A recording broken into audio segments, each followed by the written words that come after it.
Well, yesterday was a jolly day at the Jane for Oregon. In the first game of the doubleheader, 2 touchdowns worth of runs in a 14-2 run roll effort.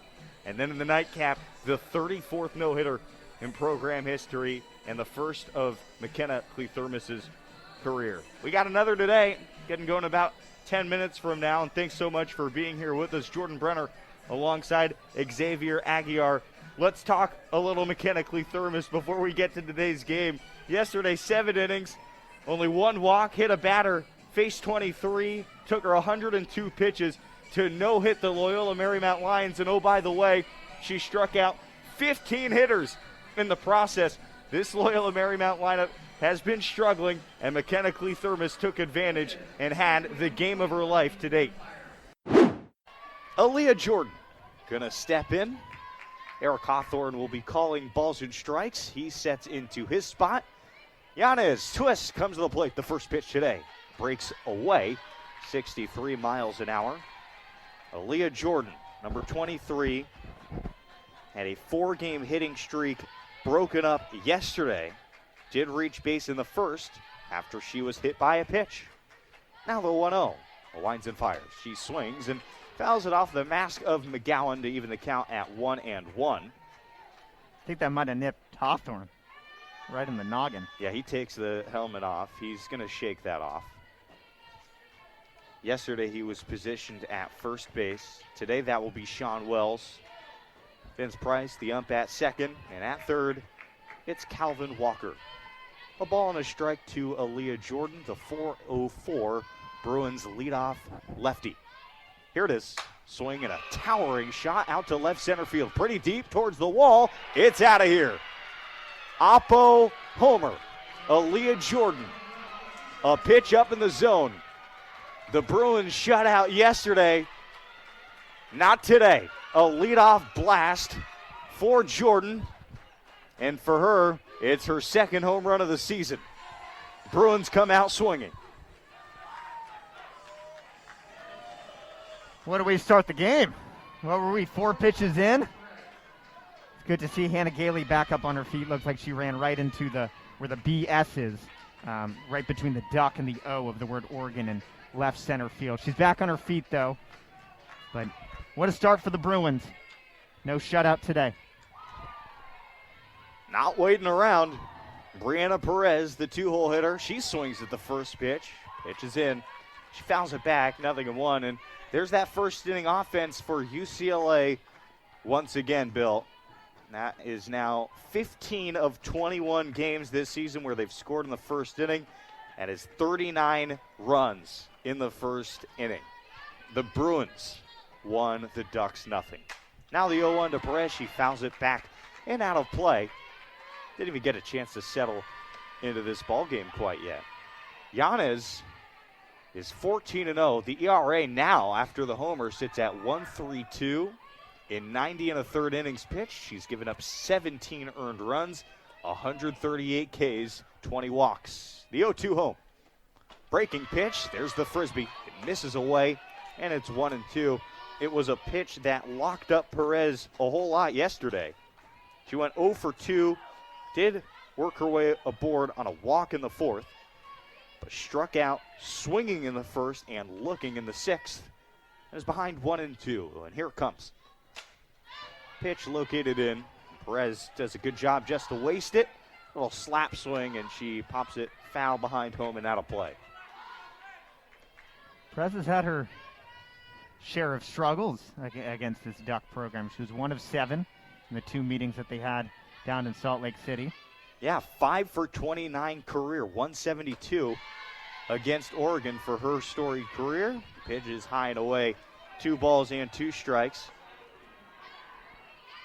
She has hit safely in 10 of 12, so she was feeling really good entering this series. Entered the series 4th in the conference in average. Now the 2-2 pitch. Breaking pitch down low at 55. It looked like it was headed for the dirt, but Perez lunges for it and just skims it out of play. And we'll do 2-2 once more. We talked about this a little bit in our pregame right before we went over the air, Jordan. A lot of lefties in this lineup. You saw Lita Jordan leading off as a lefty. You see Brianna Perez is a lefty. She checks her swing, just barely gets a piece of it. And no, now a late ruling by Eric Hawthorne. It actually catches Perez. I thought I heard the sound of metal, which would have meant the ball hit the bat. Instead, Hawthorne awards first. Here comes Melissa Lombardi to plead the case that I just brought up. Hands on her hip. They're right next to the pathway from the on-deck circle to the plate. And still on the hip. Going to be a short argument for Lombardi. She gets an appeal out of Hawthorne to Walker at third. He also says that the call will stand. And the Bruins have a base runner. Still nobody got in the inning. It is interesting he decided to defer to Calvin Walker, the third base umpire. I would imagine the first base umpire, Sean Wells, might have a better angle of that, considering Perez stepped in on the left side of the batter's box, but I digress. A homer, a hit by pitch, and Rachel Garcia, the two-time player of the year, digs in. She hits from the right side, backdoor on the first pitch at 63, called a strike. Yanez bested Garcia all three times they matched up yesterday. Got her swinging in the first, ground out, and a fly out her next two times up. 0-1 delivery. Garcia towers one to left. This one's got no chance to stay in the yard. High, far, yard.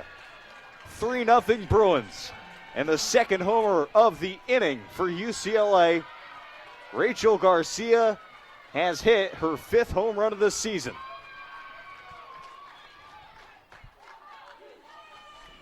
No doubt about that one. Hannah Gailey did not even move.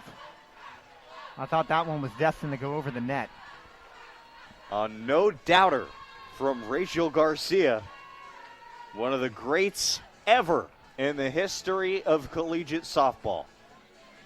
Redshirted last year to play with the Olympic team.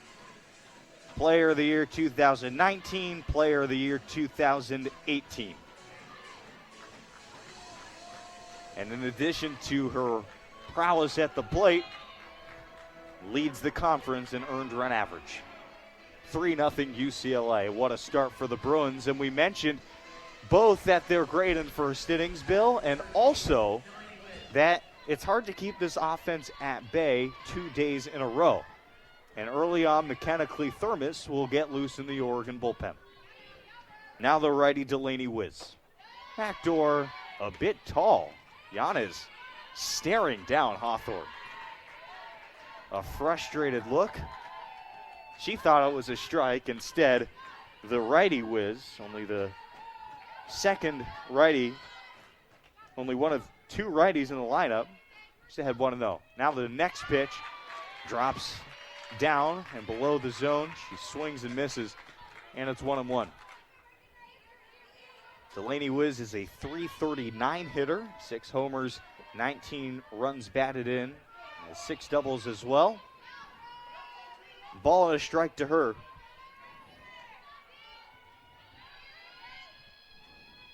One. Good pitch over the outer part of the plate, 1-2. Wiz really struggled against Yanez yesterday, going 0 for 3, though her last time up in the 7th inning hit a hard line drive to left field. Hannah Gailey made a great play to pick that one up before it touched the turf, about 2 feet tall off the ground. Now the 1-2 pitch. Swing and a line drive to center. Pangolina has to come in, leans forward, and makes the catch. She was playing real deep, about 210 in dead center. And the line drive was diving quickly. Good beat on the ball. And Oregon gets their first out of the frame. Seemed to kind of lunge at that, just outstretched her arm, kind of poked at it. And Pangolinin comes in to make that grab. Next up is Maya Brady, the center fielder. Standing in the middle of the box from the left side, breaking pitch in there for a strike. 0-1, 415, 5 homers, 19 runs batted in, a pair of doubles. 2 for 10 total against Oregon this year. Here's the 0-1. Swing and a miss at a rise ball. Right near the mask. 0-2. Came out of her shoes on that one. Yeah. Being Brady. Eager to swing there. Eager to extend that hitting streak, which is now sitting at 12 games for UCLA. No balls, 2 strikes with an out. Here's the pitch. That misses high and away. Part of just an awesome sports family. Her mother, Maureen Brady, was an All-American at Fresno State. Her uncle was Kevin Youkilis, a 2-time World Series champion for the Red Sox. And of course, her uncle is Tom Brady. 1-2. Has to stay alive, late for that pitch, and sends it foul off the netting that protects Oregon's dugout. Count remains 1-2. Brady went to the same high school as Kayvon Thibodeau as well, Oaks Christian High School down in Southern California. There you go. Tom Brady has become a UCLA fan since Maya Brady has started to play for them. Called once Maya Brady's mother, Maureen, the best athlete in our family, a great competitor. So much toughness. 1-2 misses high, 2 balls, 2 strikes. Just like Brady flipped teams from New England to Tampa Bay, he flipped stances. When this year he tweeted that Maya Brady is now the most dominant athlete in the Brady family by far. Now the 2-2 with an out. Base is empty. She swings and misses at a pitch upstairs. Throw it right by her. 2 gone in the inning. Yanez picks up her first strikeout. Important to note that after Rachel Garcia hit that long ball to deep left center field, Melissa Lombardi came out, had a quick meeting with the infield and Yanez, and seems to have calmed down Brooke just for a moment here. Anna Vines, base is empty, 2 outs here in the first. Looks at a pitch high and away. The Bruins 3, the Ducks nothing. Yesterday was Oregon winning the game 3-0 against UCLA, shutting them out for the first time this season. Now the 1-0, 2 Vines, pitched just a tad inside, 2 balls, no strikes. Vines, a good hitter in her own right, wasn't in the lineup yesterday, but is a .306 hitter, 11 hits in 36 ABs this year, a homer, a pair of doubles. 2-0. Infield in. Swing and a miss. Tall and tight on that one. And the count moves to a hitter's count, 2-1.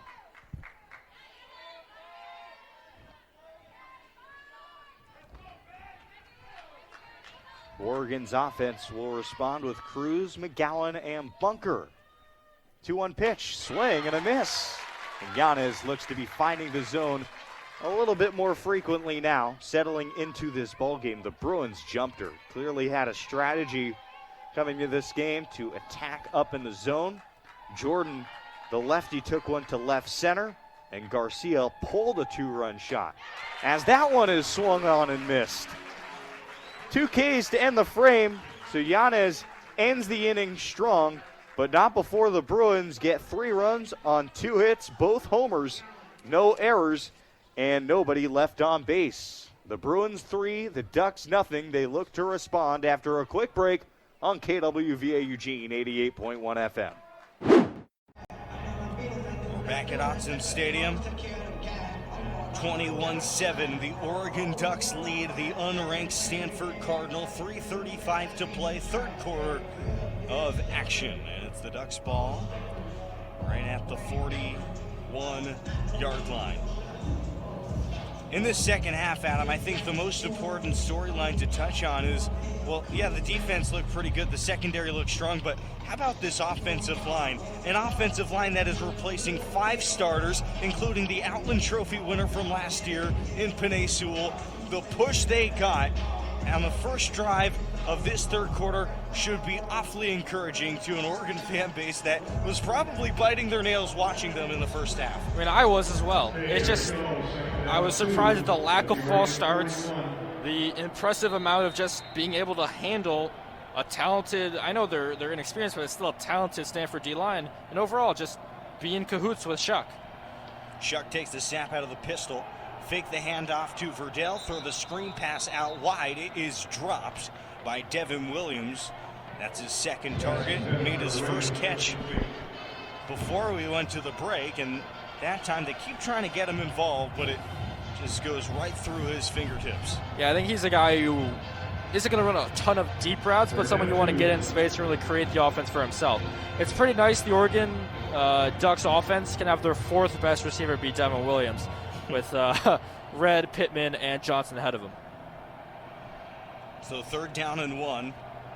Fake the handoff. Shuck on a keeper outlet of the 40, 45. First down more to the 50 and into Stanford territory with a first down and another scramble for Tyler Shuck. We've seen those wheels on display all day.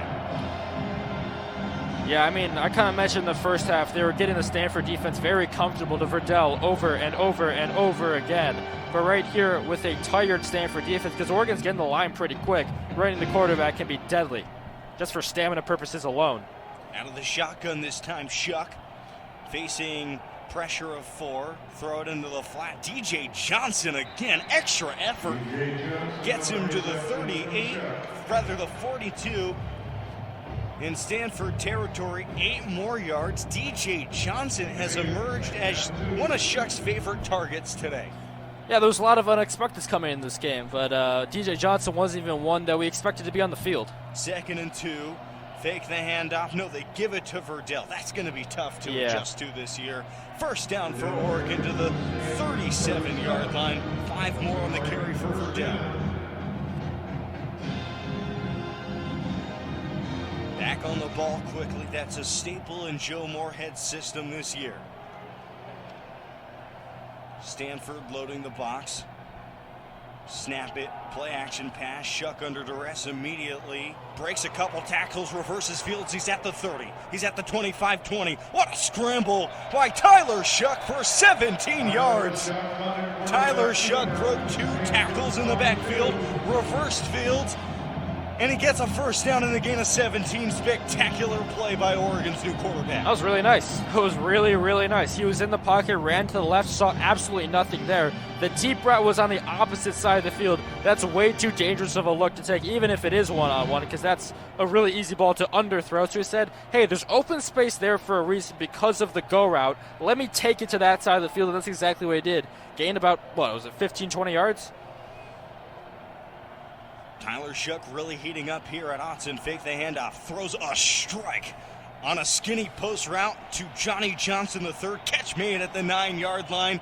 Another solid gain for Oregon. That's a gain of 13 through the air from Shuck to last year's #1 receiver, Johnny Johnson. He's had a spectacular day today. Johnny Johnson has. Yeah, although he didn't have that one spectacular catch, which eventually was called incomplete, he's still been just menacing for the Stanford defense all game long. If it's one-on-one, it's almost a must-throw situation. A great route from Johnny Johnson as Oregon has the ball now at the 9-yard line, 1st and goal. 60 seconds left here in this 3rd quarter. Shuck on a QB drive, going to reverse fields again, take it to the 5, and untouched! He's in! Touchdown, Tyler Shuck! On a straight QB draw, he bluffed going right, he came back left, and he walks into the end zone for a touchdown.